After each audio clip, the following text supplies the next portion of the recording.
All right, hello everybody. Hope we're all feeling good today. Welcome to the Rough Report. It is January 21st, or January. Oh, it is January 21st. For a second, I thought I was reading the year. Oh God, what a time it's been in this short year so far. So we're reporting live from downtown Toronto. I am Jimmy Ruffian. Unfortunately, Nat Murphy or Nat Prince is not joining us for the live feed today because she had her wisdom teeth out. So she is recovering currently and not doing a whole lot of talking at the moment. So let's wish her well in that. Today we're going to be talking about, of course, Biden's inauguration and the fact that Trump is no longer president. And then we're going to talk about, what that means for our culture as a continent and some of the effects that it's going to have on Canada, politically speaking. And then, of course, how could we ignore talking about COVID and stuff like that as well? So hopefully we'll have time to touch on all those things today. Unfortunately, my ability to get this particular episode prepared got a little rattled. Kind of while I was in the... Let's get the music off. Kind of while I was in the middle of getting the show prepared, I unfortunately found myself in a bit of a disagreement with a close friend. And it... or at least someone I thought was a close friend. It didn't go well. So yeah, I'm having maybe some feelings about it at the moment. Trying to kind of process that. And so yeah, I didn't get to sink my teeth in as much in the actual prep of this episode as much as I would have liked. But anyway, of course, first things first, I guess it is a point to celebrate. Donald Trump is no longer president. Great. It's over. QAnon has had its meltdown. And of course, they're still continuing on. They're coming up with QAnon has gone on for how long now? And each and every one of their predictions and each and one of their little, projects or however you want to phrase it, each and everything that they've ever said was going to happen hasn't. Simple as that. Of course, all of them, you probably saw the stories and the tweets and the screenshots going around. If you haven't, I suggest taking a look at like QAnon meltdown and stuff like that. Actually, I did. Here, let me see if I can find a particular picture, the screenshot that I had.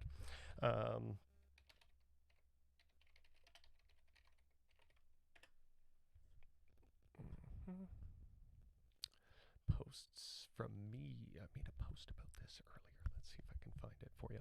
Anyway, but basically, yeah, you saw them have their meltdown, and you think like, okay, like this QAnon thing, it's collapsing in on itself. The fact that Trump is no longer president and all of their weird little culty dreams haven't happened. So surely they must be at the end of the road. Surely QAnon is going to collapse in on itself and there's going to be no remnants of it any further, right?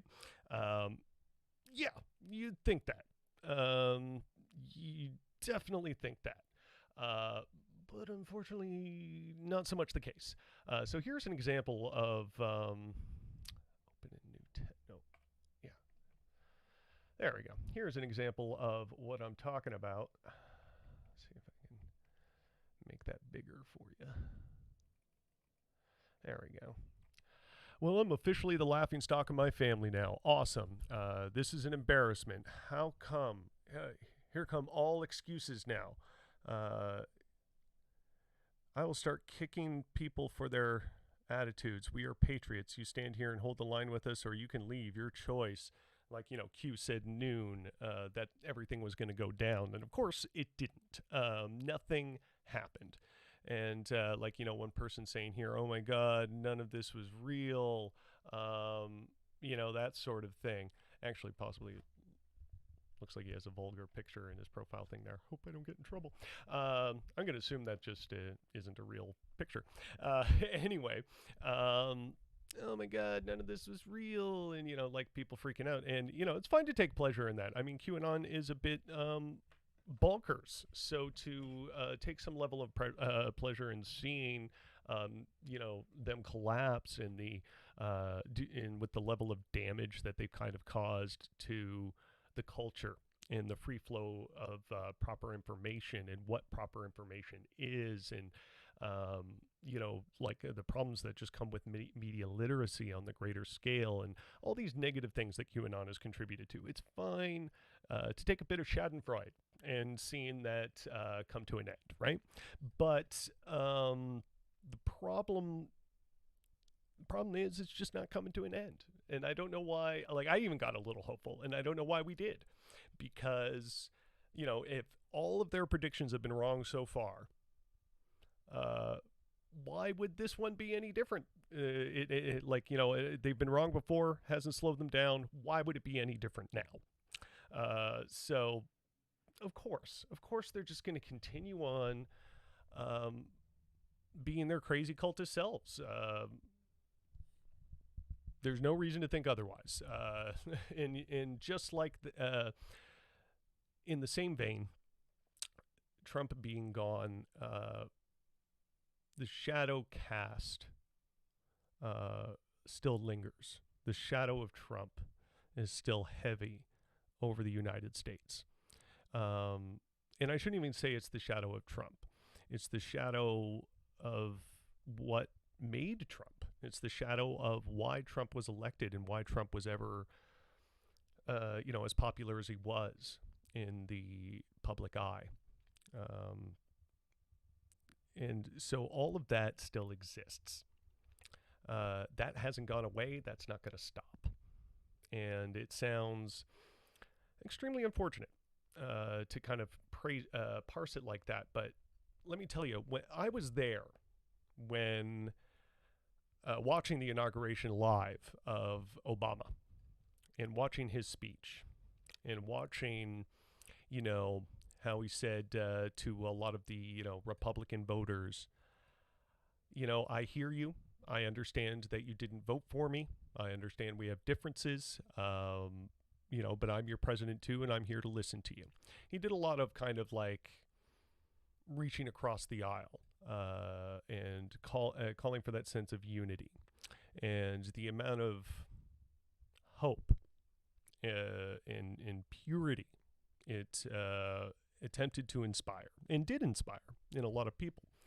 I think people were left feeling extremely optimistic about the election of Obama, especially in the wake of a horrible George W. Bush period, right?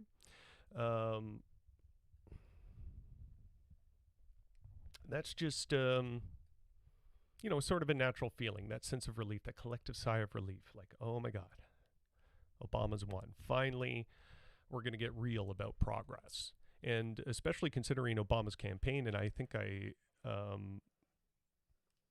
may have mentioned this in the show last week, that, no, I mentioned it in one of my Instagram stories, so I'll articulate it a bit more now.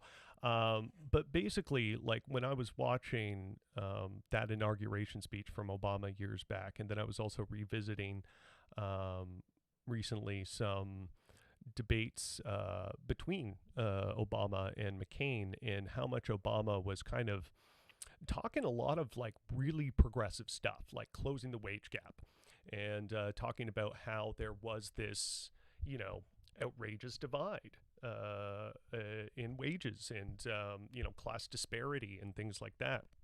It's something he seemed concerned with and wanted to address. And then also there was the closing of Guantanamo Bay. There was the, Medicare for all.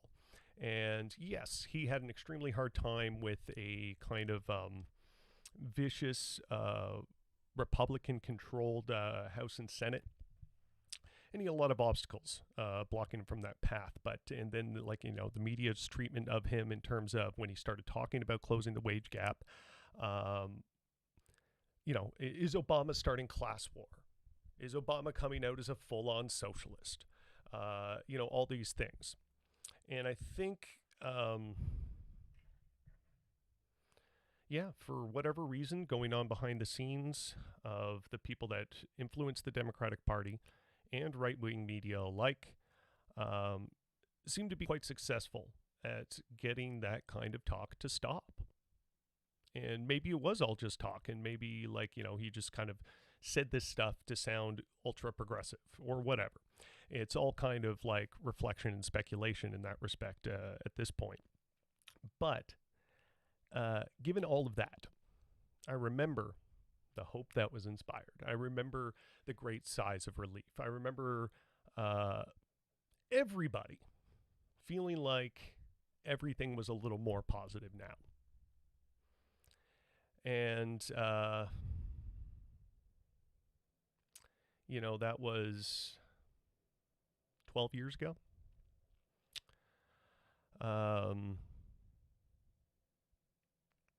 Do you really think things got a lot better? Did things change? Was there meaningful structural change that came for people as a result of the Obama era? No. In fact, it got worse. And I'm not saying that's all Obama's fault, but what I'm trying to get at here is the fact that Trump is gone, and we have a Biden in office, and everybody's having this collective sigh of relief, like everything's okay and hopeful now. This seems extremely reminiscent of 12 years ago. And,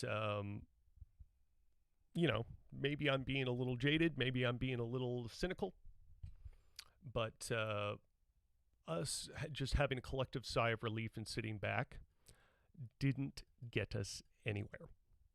And I'm afraid that we're very much, as a general public, as a media, as a culture, again, this is like throughout the continent, even, how a lot of South America and Europe, and like worldwide, the worldwide headlines are all kind of reacting in a similar way.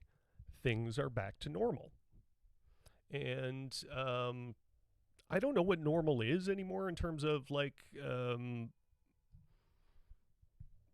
American politics. But if you're considering like normal to be better now, I don't see it. I don't see how it's going to be better now. I don't see how it's going to suddenly have sweeping structural change from a guy like Biden and even Harris, his vice president, really instilling a whole lot of meaningful change. Reform of meaningful regard rarely happens. And we have to confront that and say, now is not the time to be relieved. Now is not the time to be comfortable. Now is not the time to celebrate. And it's like, well, can't we just have a little bit of celebration? And it's like, yeah, again, collectively as a culture, we give ourselves these passes and these excuses constantly, and then nothing happens. Nothing happens. We get used to being comfortable. We sink back into the couch and wait for our chance to vote again. And again, we do that in Canada too. Like we did it with Harper. Once Harper was out, all the problems that Harper created directly as his administration and as the cultural things that influenced his administration coming to power, those things did not go away. All the environmental protections that he lifted, all those kind of laws that he passed and fundamental things that are still affecting us. Trudeau either has been uninterested in fixing them or has just been unable to for one reason or another. So that shadow of Harper still very much affects us. Like I was just talking on the phone with a representative from the NDP the other day because I'm going to set up regular donations with the NDP. In case it wasn't obvious, I'm an NDP supporter. Even though I'm a lot more socialist than the current NDP status quo. But I might get into that a little bit later. I'm an NDP supporter. But as I was talking to this guy, it came up again that it was Stephen Harper that removed the Elections Canada regulations that gave equal footing to all parties that were able to reach official party status. And official party status meaning you had like a seat in the in Parliament and what have you. So as long as you had that status, you were going to get equal attention.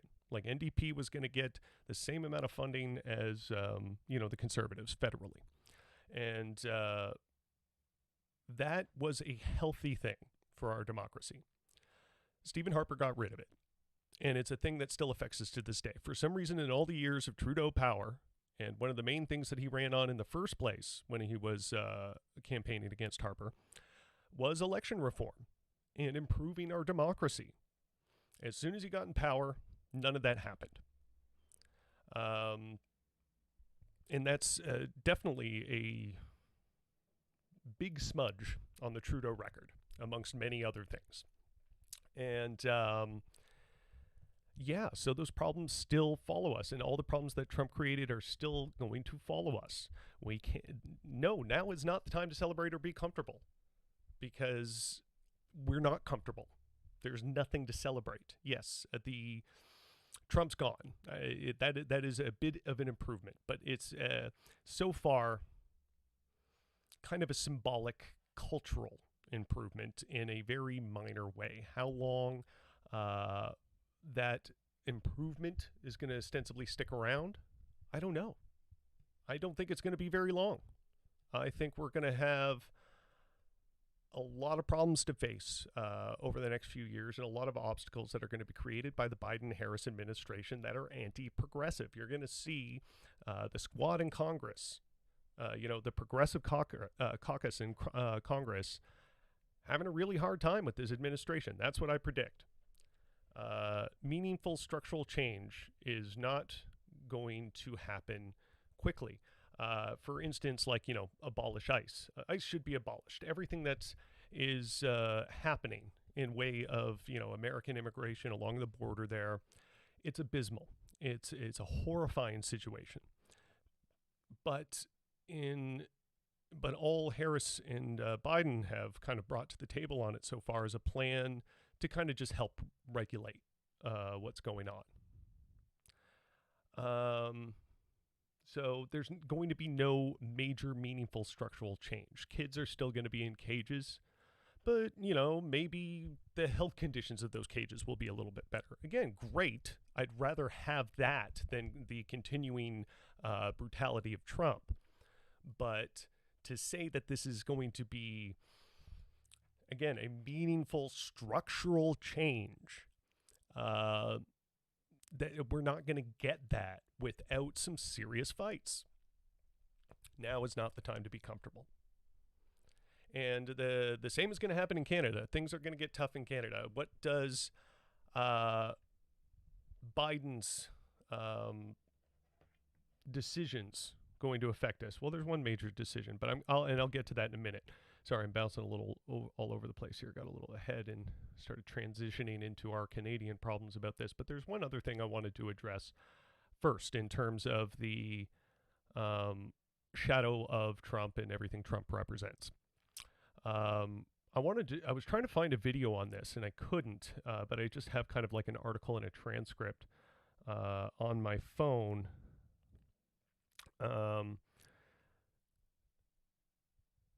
This is from MediaMatters.org. Fox News complains that President Biden's criticism of white supremacy will offend Trump supporters. Now that sounds really catchy and grabby, and it is. It's like it sounds a little hotter than how the words themselves read, but they're not entirely wrong in saying this is how the information sort of breaks down. So, let me read you a bit of this. So, guest Dan Henninger, who's a frequent Fox News contributor, said, if I may, Martha, the host, I'm going to issue something of a dissent from some of the fellow feeling we've been here from some of the fellow feeling we've been hearing today. I guess that's how that's supposed to read. Joe Biden's inaugural speech, I really thought it was two speeches. There was a lot in there that was good about unity and reconciliation. He even quoted St. Augustine, one of my favorites. Why does that matter? America's weird. He quoted St. Augustine. That's one of my favorites. But there was another speech in there in which he was talking about things like like people telling lies for power and profit. He talked about nativism and white supremacy. I think a lot of people I mean, let's face it, nearly half the country did vote for Donald Trump.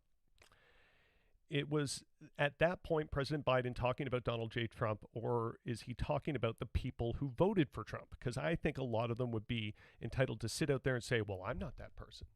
I didn't contribute to white supremacy. I'm adding that. So he's basically saying there's a lot of people out there who are going to be listening to Biden who voted for Trump.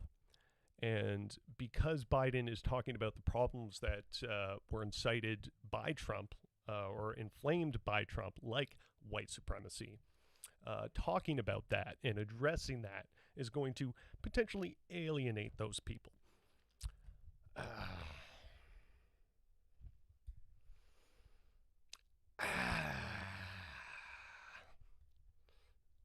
You know, if you're feeling alienated by that, you probably deserve it. That may sound a bit cold and harsh and not very unifying, but really, look at everything that happened. Look at the Donald Trump presidency. Look at what it meant for the American population and the American culture and the ripple effect that it's going to create. Those people who weren't thinking about white supremacy when they voted for Trump, they deserve to feel called out. This is the whole conversation that we've been having about power and privilege and about how privileged people of upper classes get to ignore certain problems, and because they aren't faced with them on a regular basis, and may even outright benefit from those problems, whether they consciously realize it or not.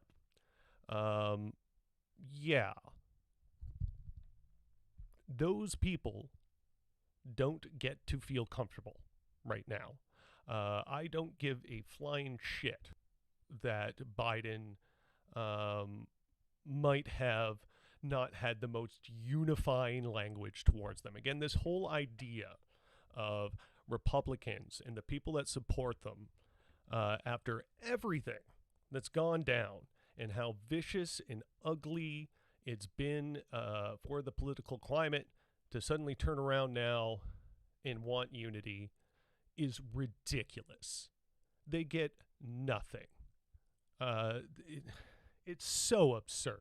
I don't even know how to, I feel like I'm not, nobody can do it justice. I've heard so many people kind of talk on this subject, and I don't know if there are words strong enough to describe how much these people in privileged positions who tacitly supported this stuff and tacitly benefit from it and disparaged the left or disparaged anybody who wanted to improve this situation, how any of those people are entitled to any modicum of respect at this point. It's delusional.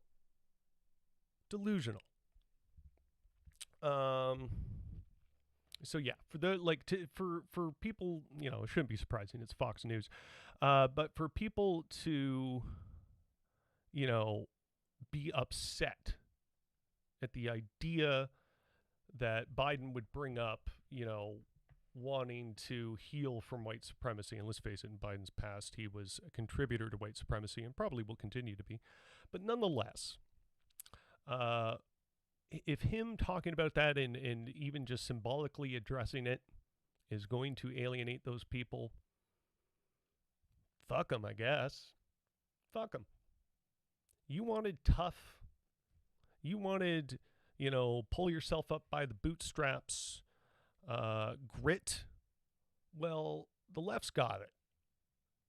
And now that you're kind of feeling the heat from that, suddenly now it's about civility and peace, where for years, even during the Obama era and everything else about the right kind of floating around Obama, Fox News, Breitbart, all that stuff, all that toxic stuff fed by the right.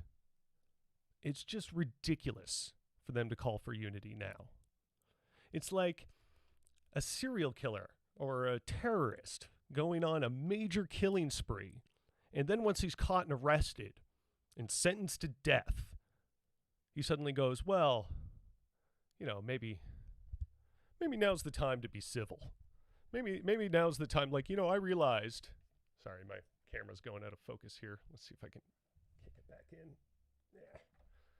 Usually putting something really close to the screen fixes it. Oh, God. Let's see here if I can.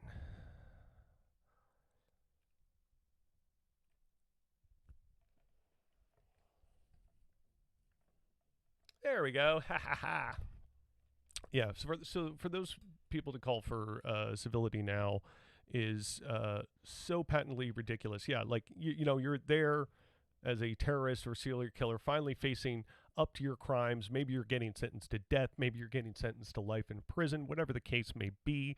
But to suddenly go, yeah, I realize killing is bad. So, me being punished for it now is that seems a little over the top. Maybe we should have some unity in this moment. You would look at that person and think, you're an idiot, right? It's the same thing now. I have a lot of sympathy and empathy for people, especially people in the working class who have been in underclasses, who have been, propagandized and misled and fed fear their entire lives that drove them towards being these sort of Trump cultists. I have a certain amount of sympathy and empathy for that. But there's a border.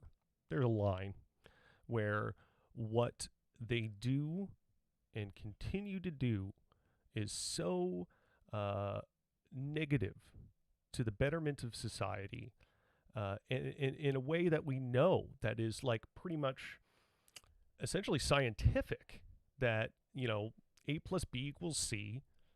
This thing plus this thing is going to be bad. Why treat it with respect?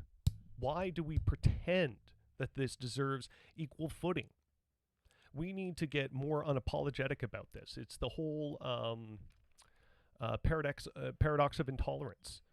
When you tolerate the intolerant, they will infect. They will spread their intolerance and make it an intolerant place. So it's the same thing that happened with the Nazi Party in Germany during the Weimar Republic. I hope I'm pronouncing that right. It's been a long time since I've talked about that. Then it happened in the United States with Donald Trump going, you know what, let's give this guy a chance. Everybody deserves a chance. These people deserve a chance. When we've already been shown what this stuff does and what it looks like, and lo and behold, every reasonable person with at least half a pulse on history knew exactly what the Trump presidency was going to look like, and it turned out exactly that way. Exactly. These people weren't wrong or crazy, like so many in the media tried to portray them to be.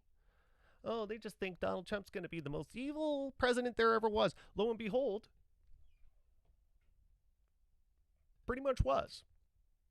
But if you want to get into stats and numbers on damage, death, and evil, I mean, George W. Bush still takes the cake. But nonetheless.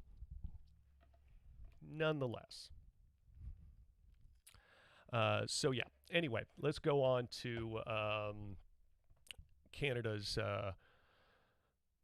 problems here, because, well, I mean, it's not so much a problem, but for some people it might be. Let's see here.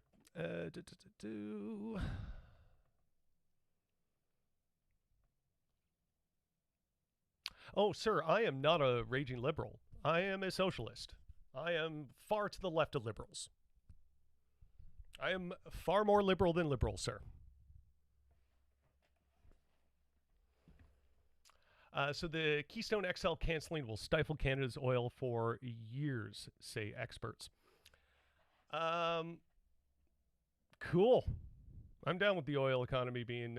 Yeah, no, actually, it's even better. You spelt. You don't have to say everything twice, Mike. You really don't. Um, yeah. um, or maybe it's just doubling the comments. I think in my little feed here, every comment is just showing up like twice for some reason. Mike, if you want to call into the show, be glad to have you. Let's get you on the air to so we can have everybody hear how intelligent you are. Feel free. So the Keystone XL canceling will stifle Canada's oil industry for years, say experts. If there's one part of our economy that deserves to be stifled, it's probably oil. We need to be getting away from this stuff, and we've been needing to do it for a long time. And it looks like, ostensibly, to a lot of people who aren't looking deeper on this, Biden canceling it looks like, that's like this environmentally conscious move, right? Like he's going green. So many people on the left wanted the Keystone Pipeline gone, right? What does it mean when he decided to cancel that, especially when we know somebody like Biden, much like any Republican, is in the back pocket of the oil companies in big energy? What does this mean?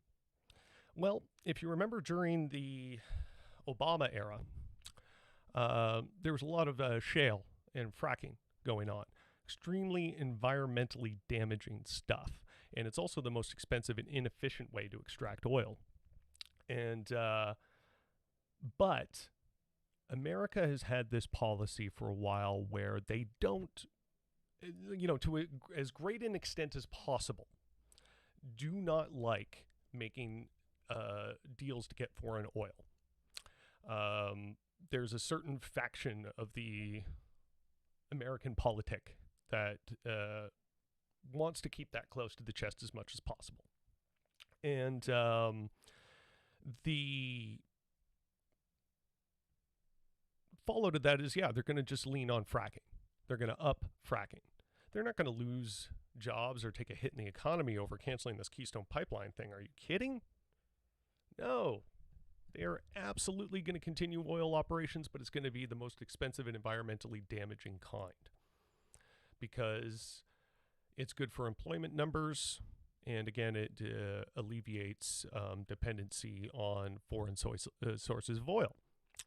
The downfall of that is there are major other sectors of the oil economy that are controlled by sources outside of America. For instance, Saudi Arabia still controls, it's been a while since I've looked at the percentages, so forgive me, but the majority of the world's oil that are in reserves anyway.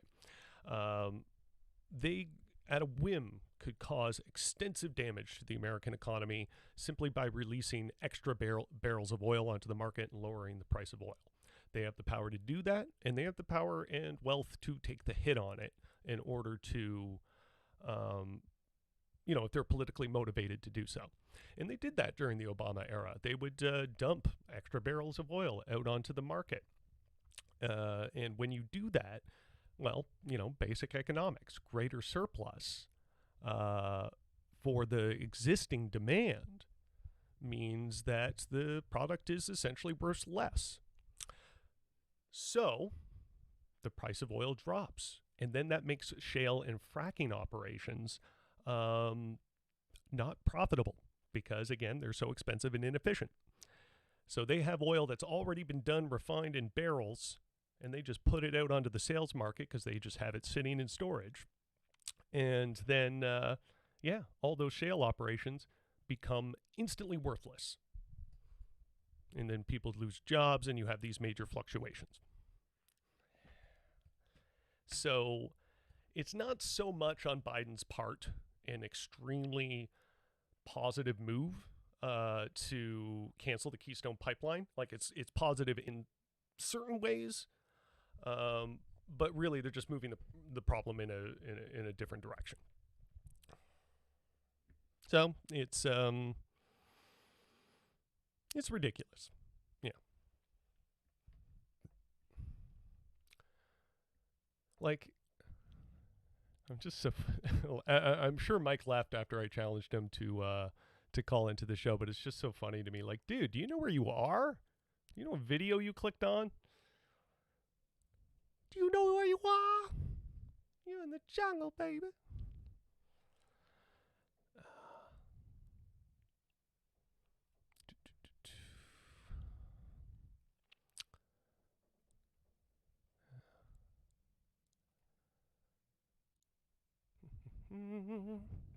Oh.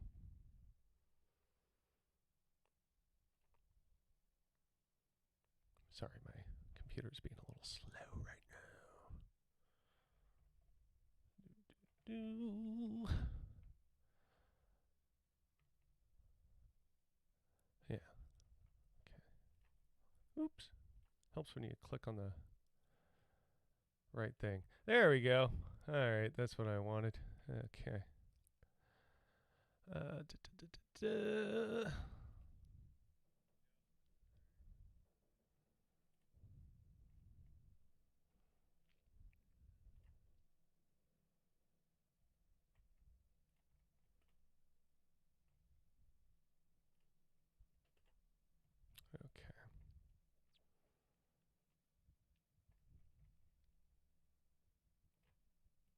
Yeah, I can't.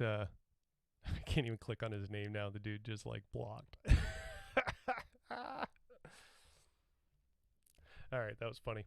I love when random people just wander in here. So strange. I don't even understand really like how that happens.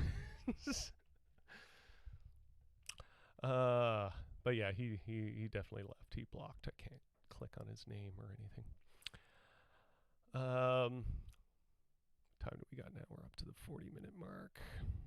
Yeah. So anyway, what does the canceling of Keystone actually like mean for Canada? Well, it means a bunch of jobs in terms of that we're dependent on the existence of the Keystone pipeline. Well, that's just not going to happen. Western Canada's oil producers will likely cope better with Joe Biden's canceling of the Keystone XL presidential permit than they did with the same move by ex-President Barack Obama in 2015, an industry analyst says. But other people or other experts basically are saying that the end of the pipeline will stifle investment and production growth for years in Canada's oil patch. Well, great. Well, thank you for watching, Sierra. I appreciate you creeping in. Creep all you like. Yeah, I'm a little all over the place this episode. Usually, it's the rough report. It's always a little rough around the edges.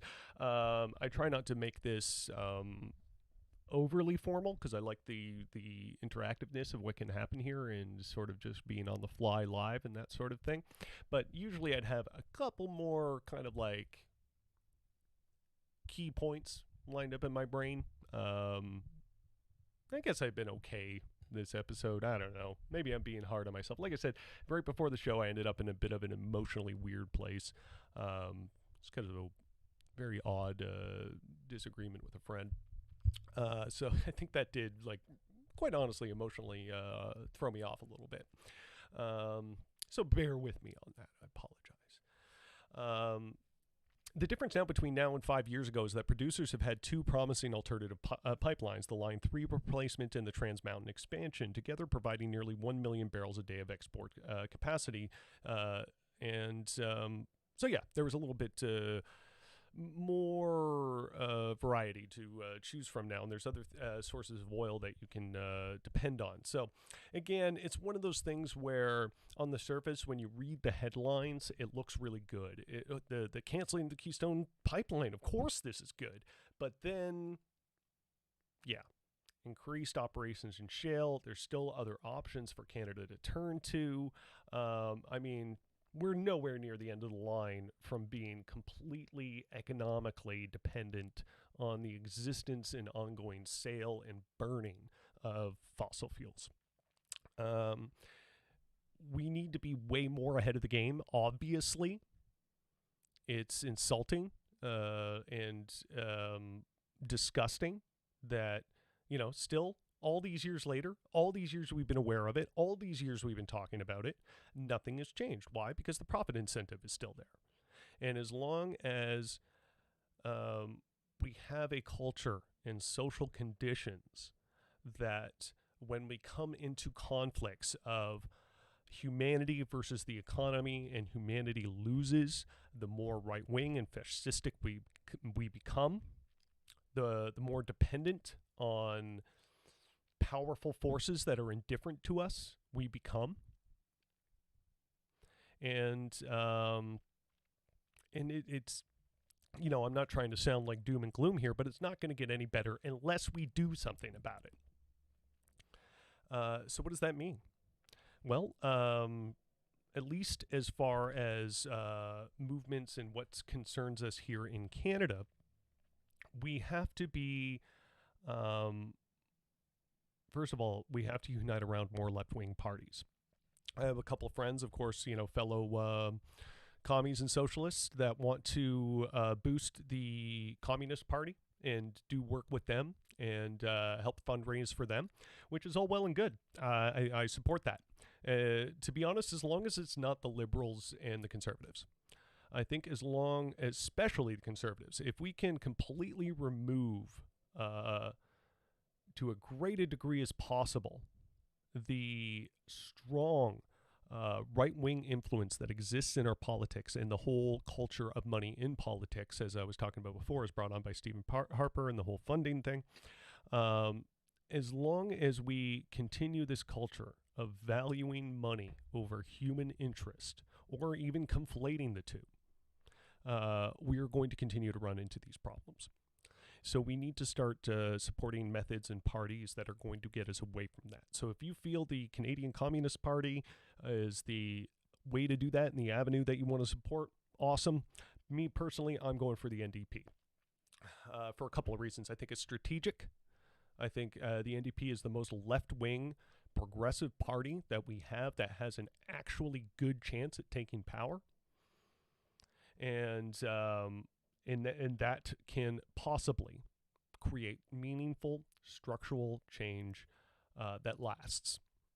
But we got to push for it. It's not going to come easy. The moneyed interests in politics, the amount of propaganda that we're fed through major news outlets, right down to our education system, is designed to have us thinking within a certain framework of what the default normal for how society should run is.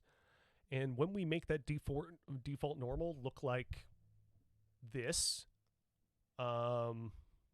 imagining something better starts to sound like you want free handouts. Oh, wait, you want a living wage? You want to go to work 40 hours a week and bring home a check that will actually keep a roof over your head and feed yourself? Sounds pretty spoiled. But this was a normal thing in capitalist society, slightly more socialistic capitalist society, 50 years ago, 40 years ago, 60 years ago, in that whole pocket of time. This was stuff that was normal. People got it. It was considered good and right. And now, over the course of 40, 50 years, it's a handout. You're a spoiled brat. You don't you don't deserve it. And then a whole bunch of us, again, suffering under a lifelong conditioning and propaganda that this is all good and normal, go, yeah, that's good and normal. How many fellow working class people do you know, poor people even, that work so hard to get barely anything in return and barely get ahead, make excuses for this? It's a shame. They are so convinced that this is just good and normal, that they eat it. And let me tell you, you don't have to. You really don't have to. We can do better than this. So I'm promoting rallying around the NDP. I think Jagmeet Singh has a lot to bring to the table. Is it going to be perfect? No. Is he going to make decisions, and are people in that party going to make decisions that piss us off? Absolutely. You'd be out of your mind if you honestly thought that there was like some sort of perfect candidate. It drives me crazy that especially people who are more progressive and leftist get so wrapped up in this. You know, like that stupid thing he said 10 years ago, or that one policy that he voted for, and then like, all these things. And it's like we shoot ourselves in the foot on every bit of progress that we can possibly make to demonstrate that the changes we want, not only they work, but they're going to benefit you. We stop it before it even starts with this self-defeating shit. And believe me, I get it. Like how I was just talking about the hope and inspiration that Obama brought, and, nothing really worked out. I get feeling jaded about the electoral process and how much voting in parties is going to mean to us. I get it. You should be extremely skeptical and apprehensive about it, but that just means all the more you gotta keep pushing. Because if you don't, it's just going to get worse. We don't have the luxury of options here. We really don't. It's either the wage gap problem is going to get worse, and to anybody that doesn't already hold capital, they're going to continue to lose capital and lose footing in the economy. We got to start setting a course to reverse this now, as soon as possible. And we got to do it from every angle possible.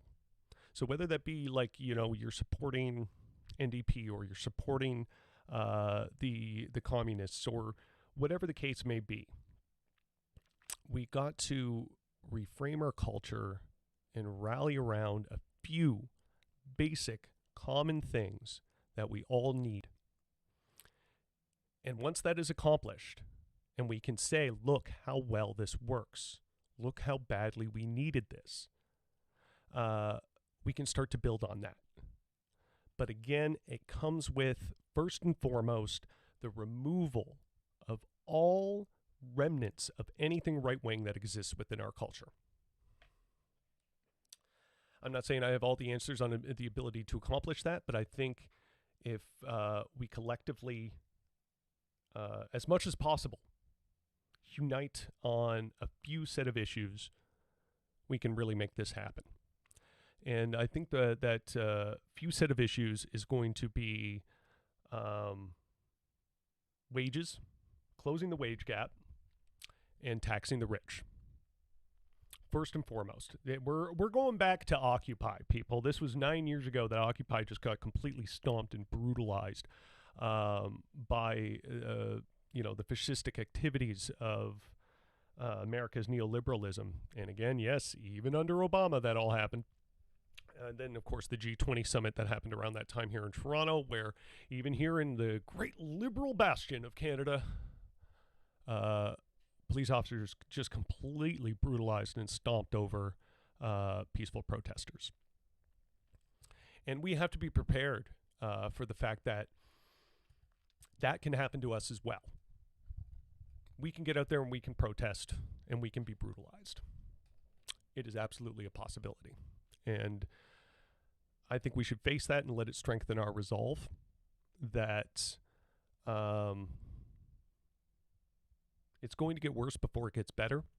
This is not going to be easy. It's going to hurt.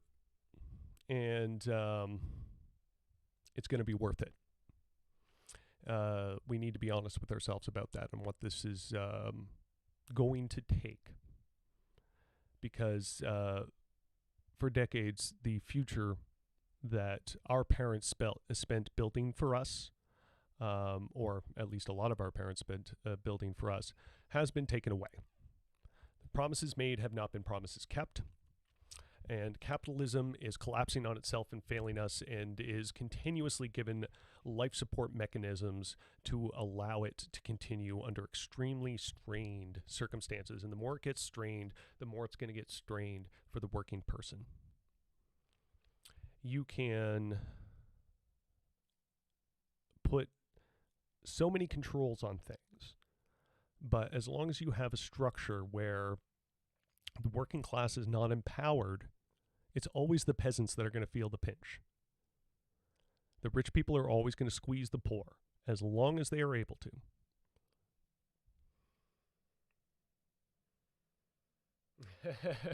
Yeah. Tax the rich. You could do the clapping thing. Tax the rich. Tax the rich. Yes. Yeah. That's basically it. Again, this is not the ultimate, solution. It's something that has to continuously evolve. It's something we have to continuously fight for. Even in, your most bright and sunshiny angles on the progression of communist rule comes with that as well. Even the most stringent communist has to recognize that these things come in gradual motions. Now, there's a lot of other theory you can get into about that, but nonetheless, it comes in gradual motions. In China, as much as I disagree with them about how they conduct communism, there's still been a lot of notable improvements for their population and for their people through a series of 5-year plans, kind of echoing the 5-year plan thing that Stalin was doing years back, years before Xi Jinping, if I hope I pronounced that correctly, the current leader of China. Through a series of very transparent 5-year plans, like, hey, citizens of China, this is what we're going to do over the next 5 years to improve your lives. And then they go ahead and they do it. And then it improves their lives. It's been working out. Okay, and we have to be real about that and see, you know what? We can make meaningful structural change, but it's going to only happen under leaderships, administrations, systems that we fought for, that we implemented as the collective will of the people. It's not going to happen through electoral politics alone. That can certainly help. I think everybody should vote for the NDP. Again, I'm going to fundraise for them and push them and influence them. And it's going to take a long time. And, I just got to emphasize that we can do this, and it's really possible. It's extremely possible. But it is not going to be easy. And this is why I've been kind of rallying against a lot of kind of petty infighting on the left when it comes to certain ideas around identity politics and things like that. It's an important part of the conversation, but in terms of structural, meaningful change, in order to execute it and get the movement going, we got to focus on a few very simple, basic, straightforward things that any person can grasp onto. And again, that's going to be closing the wage gap, giving more pay to the working class, even the working class that's doing pretty well, like your $30, $40, $50 an hour type people. They all deserve a raise as well, right? They all deserve to benefit from this as well, right? We have to get as many people on board as possible. And getting wrapped up in hyper-specific academic-like conversations about IDPOL and even theory can bog us down and fog up the mind and get us demotivated. So let's just focus on a few things. Keep it simple. Keep it humanitarian. and stop saying and doing things that are ultimately going to split us apart. Because I like, in almost a way, in my most tinfoil hat sort of thinking, there's been times where I've thought, like, are a lot of these idpol people I'm arguing with, like the people that like do distract and fog up these conversations with petty issues about, certain use of language and whatever the case may be, just really like, are they doing it on purpose? Do they really not want structural, meaningful change? Do they just want to complain the rest of their lives? I don't know.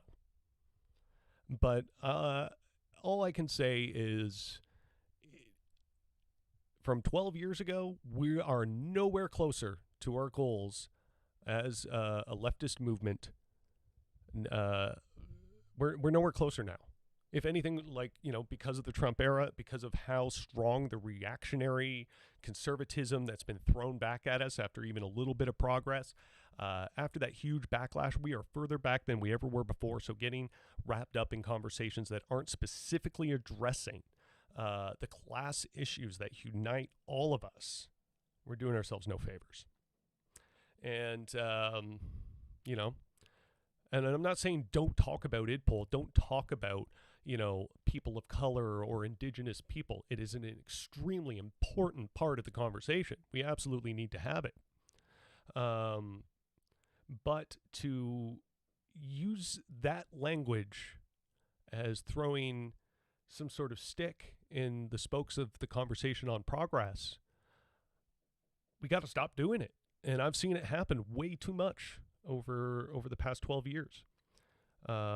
We've been hurting ourselves with this stuff. And I just hope there's some way that we can grow beyond it. And I hope to articulate that a little bit more and talk about it more on the next episode. In the meantime, I promote reading the article. I think it was from 2014. It was an essay written by socialist Mark Fisher called Exiting the Vampire Castle. And it basically articulates some of the things I'm saying about how focusing on certain nuanced conversations within identity politics does nothing to bring material change to people and build the movement. And yeah, there's criticism about it. Like, anytime anybody's going to criticize identity politics related end of the conversation, there's always going to be a backlash to it. And again, it's an important part of the conversation I think that we need to have. But let's get focused. Go with the NDP. Go with the Communist Party. Rally around them. Get their message out there. And let's essentially get to work on destroying neoliberal thought.